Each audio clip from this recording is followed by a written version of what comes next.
प्रश्न 6। स्मृति को परिभाषित करते हुए इसके प्रकारों को बताएं। रूपरेखा, सिनॉप्सिस। प्रस्तावना। स्मृति का अर्थ एवं परिभाषा। स्मृति के प्रमुख घटक, प्रक्रिया। स्मृति के प्रकार, अच्छी स्मृति की विशेषताएं। निष्कर्ष। प्रस्तावना, इंट्रोडक्शन। स्मृति, मेमोरी एक जटिल मानसिक प्रक्रिया है जो मानव अस्तित्व और विकास का आधार है। बिना स्मृति के सीखना, लर्निंग असंभव है, क्योंकि हम जो कुछ भी सीखते हैं उसे भविष्य के लिए संचित करना ही स्मृति कहलाता है। यह वह शक्ति है जिसके द्वारा हम अतीत के अनुभवों को वर्तमान चेतना में वापस लाते हैं। स्मृति का अर्थ एवं परिभाषा, मीनिंग एंड डेफिनेशन। स्मृति का अर्थ है पूर्व में सीखे गए अनुभवों को संचित करना और आवश्यकता पड़ने पर उन्हें पुनः याद करना। मनोवैज्ञानिकों ने इसे इस प्रकार परिभाषित किया है। वुडवर्थ के अनुसार जो पहले सीखा जा चुका है उसका प्रत्यक्ष उपयोग ही स्मृति है। इसकी विवेचना यह है कि यदि आप परीक्षा के समय पढ़ी हुई सामग्री का उपयोग कर पा रहे हैं तो वह आपकी स्मृति की सफलता है। रायबर्न के अनुसार स्मृति वो शक्ति है जो हमें अपने गत अनुभवों को संचित रखने और उन्हें पुनः चेतना में लाने में सहायता करती है। स्मृति के प्रमुख घटक, कंपोनेंट्स, प्रोसेस ऑफ मेमोरी। स्मृति एक चरणबद्ध प्रक्रिया है जो 4 भागों में पूरी होती है। 1. सीखना, लर्निंग, किसी तथ्य को पहली बार ग्रहण करना। 2. धारण, रिटेंशन, सीखे गए ज्ञान को मस्तिष्क में संचित रखना। 3. पुनः स्मरण, रिकॉल, संचित ज्ञान को जरूरत पड़ने पर याद करना। 4. पहचान, रिकॉग्निशन, याद की गई वस्तु को सही रूप में पहचानना। स्मृति के प्रकार, टाइप्स ऑफ मेमोरी। समय और स्वरूप के आधार पर स्मृति को निम्नलिखित प्रमुख भागों में बांटा गया है। 1. संवेदी स्मृति, सेंसरी मेमोरी।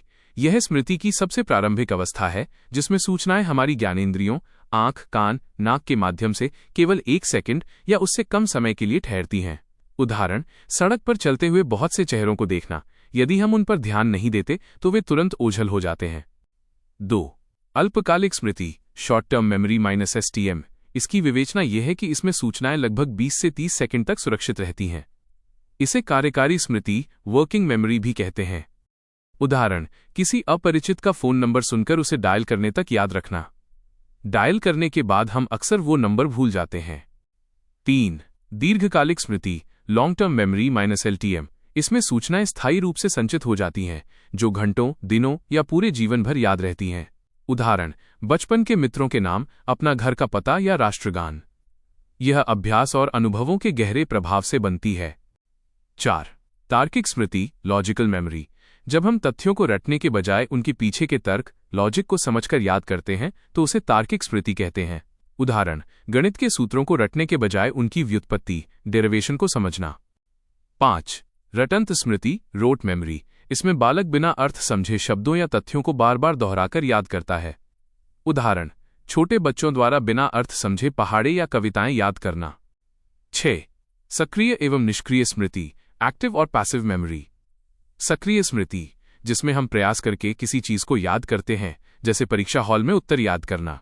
निष्क्रिय स्मृति, जिसमें कोई तथ्य बिना प्रयास के अचानक याद आ जाता है, जैसे किसी पुरानी फोटो को देखकर बीती बात याद आना। अच्छी स्मृति की विशेषताएं, कैरेक्टरिस्टिक्स ऑफ गुड मेमोरी। शीघ्र अधिगम, किसी बात को जल्दी सीख लेना। उत्तम धारण शक्ति, सीखे गए ज्ञान को लंबे समय तक दिमाग में टिकाए रखना। शीघ्र पुनः स्मरण, जरूरत पड़ने पर तुरंत याद आ जाना। उपयोगिता, केवल सार्थक और आवश्यक बातों को ही याद रखना। निष्कर्ष, कंक्लूजन। निष्कर्षतः स्मृति मानव मस्तिष्क की वह अमूल्य निधि है जो अनुभवों को अर्थ प्रदान करती है। एक शिक्षक के लिए स्मृति के प्रकारों को जानना इसलिए आवश्यक है ताकि वह छात्रों को केवल रटंत स्मृति तक सीमित न रखकर उन्हें तार्किक और दीर्घकालिक स्मृति विकसित करने के लिए प्रेरित कर सके।